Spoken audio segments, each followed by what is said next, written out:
Election అప్డేట్స్ను అందరికంటే ముందుగానే తెలుసుకోవాలంటే ఈరోజే ఆర్టీవీ లైవ్ యాప్ని మీ మొబైల్లో డౌన్లోడ్ చేసుకోండి. ఏ వృత్తైనా ఏ పనైనా సరే దాన్ని గౌరవంగా చేసుకుంటే ఈరోజు టీవీ ఫిల్మ్ ఇండస్ట్రీకి ఇంత బ్యాడ్ పేరు రాదు కదా. సో ఇలాంటి వాళ్ళు బ్యాడ్గా యూజ్ చేసుకుని మనీ కోసం వాళ్ళు తప్పుగా ఇండస్ట్రీని వాడుకుంటున్నారు కాబట్టి వీళ్ళకి మనీ కోసం తప్పుడడుగులు వేస్తున్నారు కాబట్టి ఇండస్ట్రీ పేరు పాడైపోతుంది. సో ఇది ఒక మంచి ఉదాహరణ. వీళ్ళకి ఎప్పుడైనా బుద్ధొచ్చి ఇలాంటి మానుకుని డబ్బే కాదు పరువు కూడా కావాలని చెప్పి గుర్తించుకుని ముందుకెళ్ళాలని చెప్పి రాబోయే కాలంలో ఇలాంటి తప్పులు కూడా ఎవరు చేయకుండా ఇలాంటివి ఆదర్శంగా తీసుకోవాలి. ఎప్పటి నుంచి జరుగుతున్నాయి కానీ దేవుడు అనేవాడు ఉన్నాడు. పాపం పండింది ఈరోజు బయటకు వచ్చినాయి. So happy. మీరు నిన్న కూడా వీడియో రిలీజ్ చేశారు. అయితే చాలా మంది ఏమంటున్నారు అంటే మీకు హేమకు పర్సనల్ ఇష్యూ ఉంది అందువల్లనే నెగిటివ్గా రెస్పాండ్ అవుతుందని కూడా అంటున్నారు. అంటే నిజాలు మాట్లాడుతూ ఇటువంటి సోషల్ ఇష్యూస్ మీద మాట్లాడేదే Tamannaah Simhadri. So social issues మీద నిజాలు మాట్లాడిన వాళ్ళకి శత్రుత్వాలు ఏముంటాయండి? ఎందుకంటే నిజాలు చెప్తున్నాను. ఎందుకంటే రేపు ఇండస్ట్రీకి వచ్చే అమ్మాయిలు గర్వంగా ధైర్యంగా ఇండస్ట్రీకి రావాలా. ఇలాంటి వాళ్ళ వల్లే ఇండస్ట్రీ పేరు పాడిపోతుంది. ఈరోజు తెలుగు టీవీ ఫిలిం ఇండస్ట్రీలో తెలుగు అమ్మాయిలు రావట్లేదు, భయపడుతున్నారు.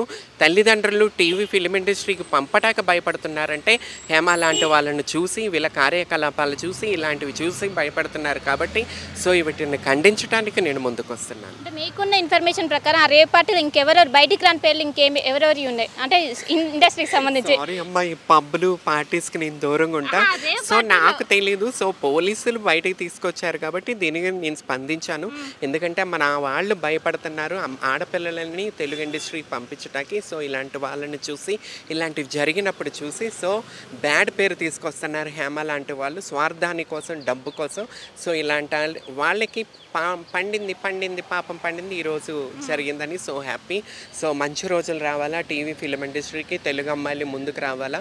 సో ఆ తెలుగు అమ్మాయిలకి అవకాశాలు రావాలా, తెలుగు అమ్మాయిలు ముందుకు రావాలా, తెలుగు వాళ్ళకి ఆఫర్స్ రావాలా అని చెప్పి కోరుకునే దానిలో నేను మొట్టమొదటి వ్యక్తిని కాబట్టి సో కాస్టింగ్ కౌచ్ ఉద్యమం నుంచి ఉన్నాను కాబట్టి సో ఇలాంటి తప్పుడు పనులు చేసే వాళ్ళని పట్టుకోవాలి, కంపల్సరీ పట్టుకోవాలి. తెలంగాణ ఆంధ్రప్రదేశ్ పోలీసులు కర్ణాటక పోలీసులను చూసి నేర్చుకోవాలి. ఇప్పుడు రేపాటిలో పట్టుబడ్డ వారిపై ఎలాంటి చర్యలు తీసుకోవాలని మీరు అంటున్నారు? కంపల్సరీ ఇది వెనక ఏముంది, ఎందుకు నడుస్తున్నాయి, ఇలాంటివి ముందు జరగకుండా చూసుకోవాలా.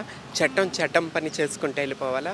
రెండోసారి ఇలాంటివి జరగకుండా చూసుకోవాలా. అంటే బిల్డర్ వాసు గురించి మీకు ఏమైనా తెలుసా? లేదమ్మా, వాళ్ళెవరు మనకి పరిచయాలు లేవు. వీళ్ళకే పరిచయాలు ఉంటాయి కాబట్టి వీళ్ళు ఇట్లాంటి పనులు చేస్తారు. మనకు అంత పరిచయాలు.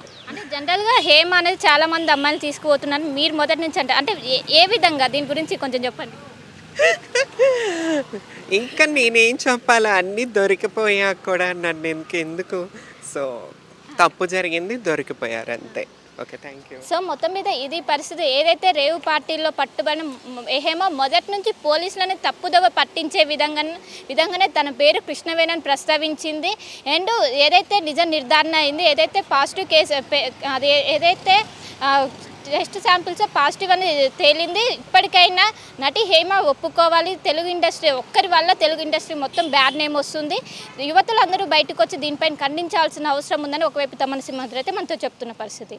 కెమెరా పర్సన్ జాఫర్తో కలిసి శిల్ప, ఆర్టీవీ, హైదరాబాద్. మరిన్ని వీడియోస్ కోసం ఛానల్ ని సబ్స్క్రైబ్ చేయండి. లేటెస్ట్ అప్డేట్స్ కోసం వాట్సాప్ ఛానల్ ని ఫాలో చేయండి.